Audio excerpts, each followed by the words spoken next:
Hi everybody, welcome back to our channel. In this video, I'm gonna let you guys know the ways to change primary admin in QuickBooks. In order to change your primary admins in QuickBooks, you just have to follow the simple steps. Now, first thing first, go and log into your account. When logged in, that's gonna take you to the home page. While you're on the home page, you wanna go ahead and click on the gear icon from the top right hand side corner of your screen.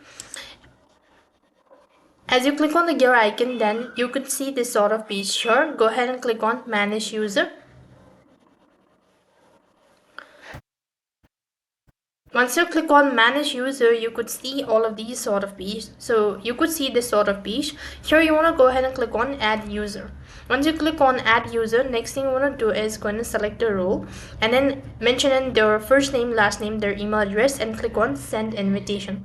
Once you do that, the invite link will be sent to them through an SMS or an email address, and when he or she accepts it, it's going to be official role or that you've successfully changed your primary admin in QuickBooks.